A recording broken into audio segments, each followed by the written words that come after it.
Hi everyone, my name is Roman. I'm a student at the Graduate School of Systemic Neurosciences in Munich, Germany. I'm a PhD student in Valentin Riedl lab, and I want to introduce my project in which I'm looking into directed connectivity in the whole brain guided by energy metabolism, the approach that we call metabolic connectivity mapping. Here is a simple example of how we may usually study brain connectivity. We focus on two brain regions, and we estimate the connection based on the similarity in their time courses. What if, however, instead of drawing a simple line, we wanted to draw an arrow? In other words, what if we wanted to estimate effective or directed connectivity between the regions? Methods that are based on Granger causality or dynamic causal modeling are the two well-established approaches to accomplish that. In our approach, we use an additional biomarker of signaling energy consumption. This method relies on PET MRI recordings.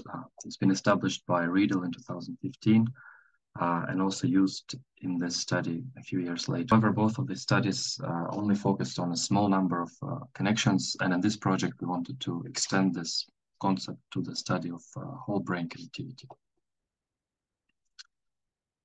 Our approach is based on the principles of neuronal energetics, specifically the fact that the postsynaptic neuron consumes more energy compared to the presynaptic neuron.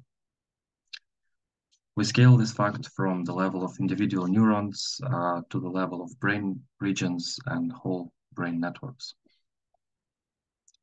The assumption is that by aggregation of signaling between multiple neurons, brain regions that receive connections will consume more energy compared to the brain regions that send the connections.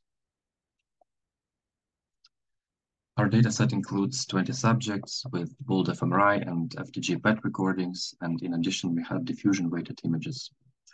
If you're curious about the dataset, please check out this reference here, and also the dataset itself is available online for download. Now, how do we calculate signal and directionality using energy consumption?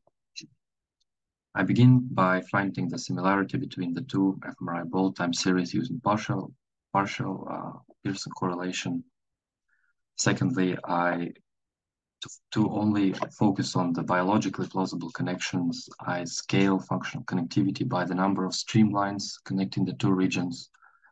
The effect is that usually the connection is being scaled down. And now that I have a robust estimate of the connection, I finally place my arrow by comparing the average rate of glucose consumption between the regions. If region B consumes more energy than region A, the connection originates in A and terminates in B. I began exploring whole brain connectivity by looking into well-known patterns of hierarchical signaling in the visual system. Here, I isolated regions in the primary visual cortex and secondary visual cortices, and also in dorsal and ventral areas. My model replicated the dorsal visual stream as well as ventral visual stream. And secondly, the feedback connections drive connectivity. Connections from V2 to V1 are stronger compared to the other way around. The same goes for the remaining regions. Connections from the higher to lower level processing are stronger. This is also in line with the literature. I also analyzed the directed connectivity in the sensory motor system and also between the rest and state networks. If you're interested, I would like to invite you to attend my poster presentation at the OHBM conference. In conclusion, I wanted to give a quick overview of this new approach we're developing to estimate directed connectivity. The method does require energy consumption measurements. However, it's simple, it's data-driven, and it's founded in the principles of neuroenergetics. The model does replicate signaling patterns, like well-known signaling patterns, and it also allows studying directionality in the whole brain. I would like to finish with a question.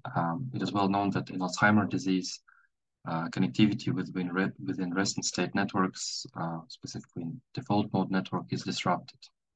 So how does effective connectivity manifest itself in Alzheimer's disease pathophysiology? With that, I have no disclosures. I would like to thank my advisors, all the people who have been involved in this project, and also to my amazing lab mates. If you have any questions, comments, or criticisms, please do attend my poster presentation or send me an email. And I hope to see you in Montreal.